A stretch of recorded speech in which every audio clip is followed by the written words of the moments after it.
നിലമ്പൂർ ഉപതെരഞ്ഞെടുപ്പിൽ ചർച്ചയാകുന്ന ചില വിഷയങ്ങളുണ്ട്. അതിനെക്കുറിച്ച് നമുക്ക് ഒന്ന് നോക്കാം, ഏതൊക്കെ വിഷയങ്ങളാണ് ചർച്ചയാകുന്നത് എന്നും നോക്കാം. അപ്പോൾ അത് മനഃപൂർവ്വം ചർച്ചയാക്കിക്കൊണ്ടിരിക്കുന്നതാണോ ഇല്ലയോ എന്നുള്ളത് ചോദിച്ചാൽ എനിക്കറിയില്ല. ഉദാഹരണമായിട്ട് ശ്രീ KC വേണുഗോപാൽ, അദ്ദേഹം PAC പബ്ലിക് അക്കൗണ്ട്സ് കമ്മിറ്റിയുടെ ചെയർമാനാണ്. പാർലമെന്റ് രൂപീകരിച്ചിരിക്കുന്ന കമ്മിറ്റിയാണ്. വളരെ വലിയ വിപുലമായ അധികാരങ്ങളുള്ള ഒരു കമ്മിറ്റിയാണ്. ആ കമ്മിറ്റിക്ക് വേണമെന്നുണ്ടെങ്കിലുണ്ടല്ലോ, ഇത് ആ കമ്മിറ്റി വിളിച്ചു വരുത്തുന്ന ആരും ആ കമ്മിറ്റി ചെന്ന് പറഞ്ഞേ ഒക്കുള്ളൂ. അതിന് മുമ്പേ ഹാജരാവണം. അതിനുള്ള അധികാരം ആ കമ്മിറ്റിക്കുണ്ട്, അവരെ ഹാജരാക്കാൻ. ഇന്ത്യൻ പ്രധാനമന്ത്രി പോലും യഥാർത്ഥത്തിൽ വിളിച്ച് അവിടെ ചെന്നേ പറ്റുള്ളൂ ആ കമ്മിറ്റിയിൽ. അങ്ങനെയുള്ള ഒരു കമ്മിറ്റിയുടെ ചെയർമാനായിട്ടിരിക്കുകയാണ് ശ്രീ KC വേണുഗോപാൽ. അത് അദ്ദേഹത്തിൻ്റെ രാഷ്ട്രീയം എന്തോ ആവട്ടെ, ആ സ്ഥാനത്തിനെ മാനിക്കുക എന്ന് പറയുന്ന ഒരു മര്യാദയാണ്. മാത്രമല്ല, പാർലമെന്റിന്റെ അങ്ങനെയുള്ള ഒരു കമ്മിറ്റി, ആ കമ്മിറ്റിയിൽ പാർലമെന്ററി അക്കൗണ്ട്സ്, ആ പബ്ലിക് അക്കൗണ്ട്സ് അല്ല, പാർലമെന്ററി അക്കൗണ്ട്സ് കമ്മിറ്റിയാണ് PAC. ഈ കമ്മിറ്റിയുടെ മുമ്പിൽ ഇപ്പൊ ആ പട അവർ വിളിച്ചു വരുത്തിയത് രണ്ടുപേരെയാണ്. ഒന്ന് NHAയുടെ അതിൻ്റെ തലപ്പത്തിരിക്കുന്ന അതിൻ്റെ ചെയർമാൻ. രണ്ടാമത്തത് അത് NHA ആയിട്ട് തന്നെ ബന്ധപ്പെട്ട നമ്മുടെ ഗതാഗത വകുപ്പ്, അതായത് കേന്ദ്ര ഗതാഗത വകുപ്പിൻ്റെ സെക്രട്ടറി. ഇവരെ രണ്ടുപേരെയാണ്, അവർ രണ്ടും അതിൻ്റെ തലപ്പത്തിരിക്കുന്നവരാണ്. അവരെ രണ്ടുപേരെയും വിളിച്ചു വരുത്തി ഈ കുരിയാട് സന്ദർശിച്ചു. അദ്ദേഹത്തിൻ്റെ ടീമുമായിട്ട് സന്ദർശിച്ചു അവർ PAC. അപ്പോൾ ആ സന്ദർശനം കഴിഞ്ഞതിന് ശേഷം മാധ്യമപ്രവർത്തകർ ചോദിച്ചപ്പോൾ അദ്ദേഹം അതിൻ്റെ കാര്യങ്ങൾ പറഞ്ഞു. അതായത് അവിടെ വളരെ വലിയ കെടുകാര്യസ്ഥത ഉണ്ടായിട്ടുണ്ട്, അവിടെ ഈ കൺസ്ട്രക്ഷനൊന്നും പ്രോപ്പറല്ല, അതിൻ്റെ പ്ലാൻ എന്ന് പറയുന്നത് മുഴുവൻ തന്നെ തെറ്റാണ്, ആ രീതിയിലുള്ള കാര്യങ്ങൾ എല്ലാം അദ്ദേഹം പറഞ്ഞു. അത് പറഞ്ഞത് ശരിയല്ലേ? നമ്മളെല്ലാം കാണുന്നതല്ലേ ഇത്. അതായത് വയലിനകത്ത് അതായത് പുതഞ്ഞു പോകുന്ന വയൽ, അതേപോലെ വെള്ളമൊക്കെ കിടക്കുന്ന, മഴക്കാലത്ത് പ്രത്യേകിച്ചും, മഴക്കാലം അല്ലെങ്കിൽ പോലും അവിടെ അതിന് വെള്ളം കിട്ടത്തില്ല. കാരണം അടിയിലോട്ട് പോയാൽ മണ്ണ് അങ്ങനെയുള്ള ഒരു രീതിയാണ്, കുഴമ്പ് പരുവത്തിലിരിക്കുന്ന സ്ഥലമാണ്. അതിലൊരു വലിയ കൺസ്ട്രക്ഷൻ നടത്തി 10-30 മീറ്റർ മേളിലോട്ട് പൊക്കി കെട്ടിയാൽ, പൈലിംഗ് ഇല്ലാതെ കെട്ടിക്കഴിഞ്ഞാൽ അത് അവിടെ ഇരിക്കുമോ? ഒരിക്കലും ഇല്ല. ആ കോമൺ സെൻസ് പോലും ഇല്ലാത്തവന്മാർ ഇത് പണിഞ്ഞു എന്ന് നമുക്ക് വിശ്വസിക്കാൻ പറ്റുമോ? ഇല്ല. ഈ പ്ലാനിന് തകരാറൊക്കെ ഉണ്ടെങ്കിൽ പിന്നെ ആരാണ് അതിൻ്റെ ഉത്തരവാദി? അതിൻ്റെ ഉത്തരവാദി മറ്റാരുമല്ല, അതിൻ്റെ കരാറുകാർ തന്നെയാണ്.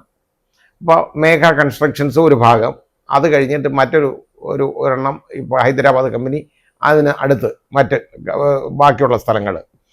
അപ്പോൾ ഇത് ഒരു സ്ഥലം മാത്രമൊന്നും അല്ലേ കേട് വന്നേക്കുന്നത്.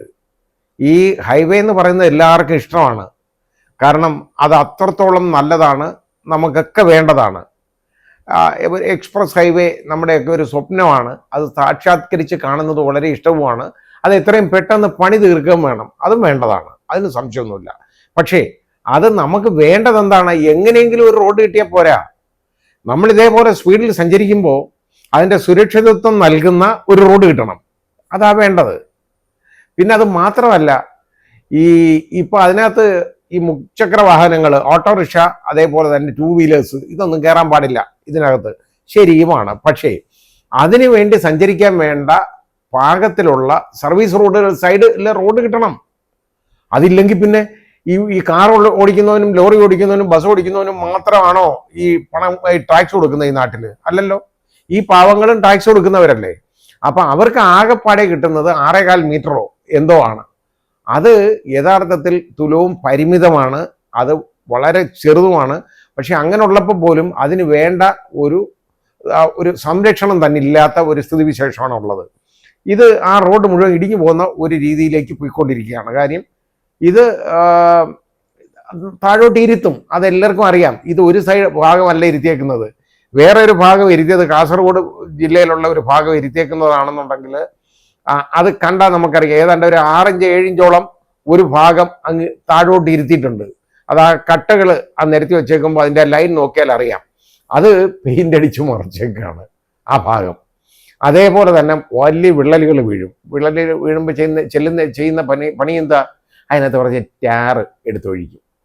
ഈ ടാർ എടുത്തൊഴിച്ചു കഴിഞ്ഞാൽ എന്തെങ്കിലും പ്രയോജനം അതുകൊണ്ടുണ്ടോ? എന്തെങ്കിലും ചെയ്യാൻ പറ്റുമോ? യാതൊരു കാര്യവുമില്ല. ഇതുകൊണ്ട് യാതൊരു പ്രയോജനവും ഇല്ലാത്ത കാര്യമാണ് ആ ചെയ്തുകൊണ്ടിരിക്കുന്നത്. പിന്നെ അവിടെ അതിനകത്ത് കോൺക്രീറ്റ് കുഴിച്ചിട്ടാൽ പോലും കാര്യമില്ല. കാരണം അത് അശാസ്ത്രീയമായ പണിയാണ്. അത് ഇടിച്ചു കളഞ്ഞിട്ട് വേറെ പണി നടത്തണം.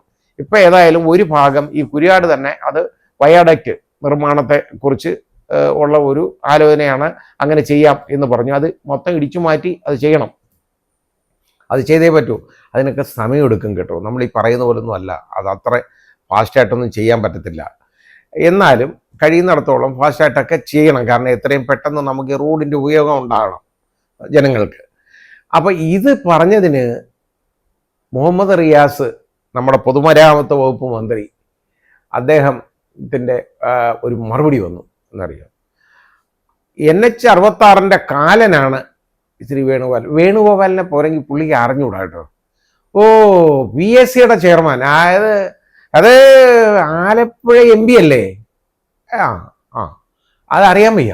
വളരെ ആലപ്പുഴ MP എന്ന് പറയുന്നത് വളരെ പുച്ഛം. എന്താ കാര്യമെന്ന് എനിക്ക് അറിഞ്ഞൂടാ. ഇനി ആലപ്പുഴക്കാരോടുള്ള എന്തെങ്കിലും വല്ല പ്രശ്നം ഇദ്ദേഹത്തിനുണ്ടോ എന്ന് എനിക്കറിയാം, മനസ്സിലായില്ല. ആ പറയുന്ന വർത്തമാനം കേട്ട് എന്ത് അഹങ്കാരമായിട്ടാണ് സംസാരിക്കുന്നത്. യഥാർത്ഥ കണ്ടംപ്റ്റ് അല്ലേ ഈ നടത്തിയേക്കുന്നത്. അതായത് ഒരു വളരെ ലീഗൽ അതോറിറ്റി ഉള്ള ഒരു ബോഡിയാണ് PSC. ആ PSCയുടെ ചെയർമാനെയൊക്കെ ഇതുപോലെ അവഹേളിക്കുക എന്ന് പറഞ്ഞു കഴിഞ്ഞാൽ യഥാർത്ഥത്തിലെ പാർലമെന്റിനോട് കാണിക്കുന്ന കണ്ടംപ്റ്റാണ് ഇത്. നമ്മൾ കോട്ടലിഷം എന്ന് പറയത്തില്ലേ, അതുപോലെ തന്നെയുള്ള കണ്ടംപ്റ്റാണ് അവർക്ക്. ഈ കണ്ടംപ്റ്റസ് ആയിട്ടുള്ള ഈ ബിഹേവിയർ ഒരു മന്ത്രിക്ക് ഭൂഷണമാണോ? വളരെ ഇമ്പോർട്ടൻ്റ് ആയിട്ടുള്ള 2 പോർട്ട്ഫോളിയോ വഹിക്കുന്ന ഒരു ചെറുപ്പക്കാരനാണ് റിയാസ്. അതെ, നമുക്കറിയാമല്ലോ. അതായത് പൊതുമരാമത്ത് വകുപ്പ്, അതുപോലെ ടൂറിസം. ഇത് രണ്ടും ഇങ്ങനെയുള്ള ഒരാൾക്ക്, ഒരു നവാഗതന് കൊടുത്തത് എങ്ങനെ കിട്ടിയെന്ന് നമുക്കൊക്കെ അറിയാമല്ലോ. ഇദ്ദേഹത്തിനെ കുറിച്ച് അത് മൂക്കാതെ പഴുത്തു എന്ന് ആളുകൾ പറയുന്നുണ്ട്. അത് എത്ര ശരിയാണെന്നൊന്ന് ചിന്തിച്ചു നോക്കിക്കോളൂ. ഒരുപാട് പേര് പറയുന്നതാണ് ഞാൻ ഈ കേൾക്കുന്നത്. അങ്ങനെ ഇത് എന്തുകൊണ്ട് കിട്ടി എന്നുള്ളത് നമുക്കൊക്കെ അറിയാം. ഞാൻ പറയേണ്ട കാര്യമില്ല, എല്ലാവർക്കും അറിയാവുന്ന കാര്യമാണ്. ഏതായാലും അങ്ങനെ കിട്ടിക്കൊണ്ടിരുന്നിട്ട് ഇതേപോലുള്ള വൃത്തികേടാണ് വായിൽ നിന്ന് വെളിയിലോട്ട് വീഴുക എന്ന് പറയുന്നത് നമുക്ക് സഹിക്കാൻ പറ്റുന്ന കാര്യമാണോ? മോശമല്ലേ? ഇപ്പൊ വേണുഗോപാൽ, PC വേണുഗോപാൽ, അദ്ദേഹം ഈ കോൺഗ്രസിന്റെ നേതാവ് ആയിക്കോട്ടെ, ആരോ ആയിക്കോട്ടെ, എന്തായാലും പാർലമെന്ററി PSCയുടെ ചെയർമാനാണല്ലോ. പാർലമെന്റ് നിയോഗിച്ചാണ്. ഒരു സ്പീക്കർ നടത്തിയേക്കുന്ന ഒരു അപ്പോയിന്റ്മെന്റുമാണ്. എല്ലാവരും സമ്മതിച്ചേക്കുന്ന ഒരു അപ്പോയിന്റ്മെന്റാണ്. അപ്പൊ അങ്ങനെയുള്ള ഒരാളെ ബഹുമാനിക്കണമെന്ന് ഞാൻ പറയുന്നില്ല. വേണമെങ്കിൽ ബഹുമാനം ചിലർക്ക് വലിയ ആക്ഷേപമായിരിക്കും പറഞ്ഞ. പക്ഷേ അദ്ദേഹത്തിനെ അവഹേളിക്കാതിരിക്കാമല്ലോ. അതുപോലെ വേണുഗോപാൽ പറഞ്ഞതിൽ എന്താ തെറ്റ്? ഈ റോഡ് ബലമുള്ളതാണോ? അല്ലല്ലോ. വേണുഗോപാൽ നിങ്ങളെ ആരെയും ഒന്നും പറഞ്ഞില്ലല്ലോ. വേണുഗോപാല് ഈ പൊതുമരാമത്ത് വകുപ്പിനെ ഒന്നും കുറ്റം പറഞ്ഞിട്ടില്ല. ഇതിന് കരാറുകാരി ചെയ്തേക്കുന്ന കാര്യം മാത്രമേ പറഞ്ഞുള്ളൂ.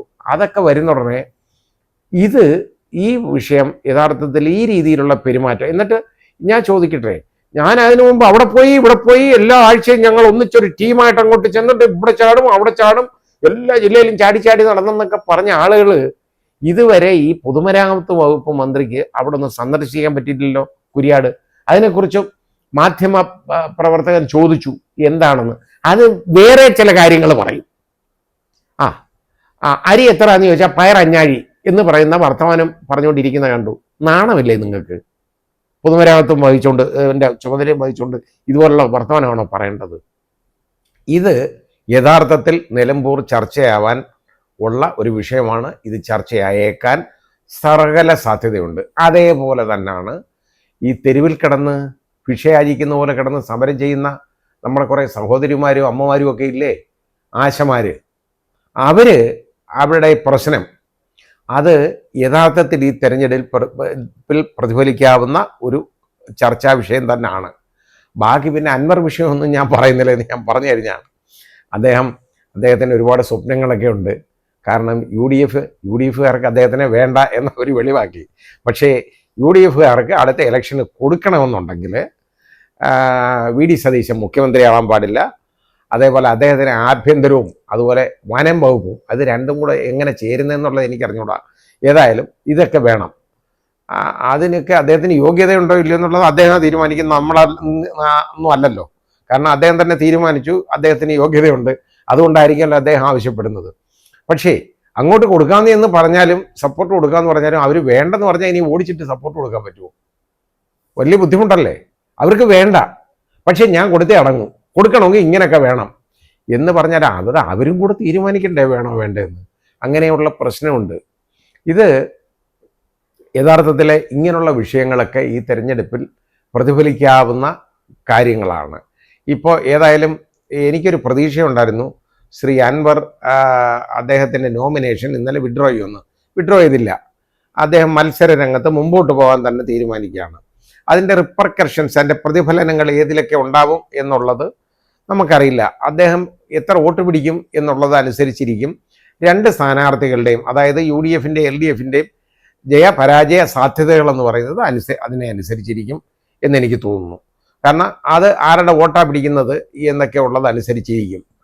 അത് നമുക്ക് വരുന്നിടത്ത് വെച്ച് കാണാനേ ഒക്കുള്ളൂ. ഏതായാലും അംഗം കുറെ കൂടെ മുറുകട്ടെ, എന്നിട്ട് നമുക്ക് ബാക്കി ഇതിനെക്കുറിച്ച് അവലോകനം നടത്താം.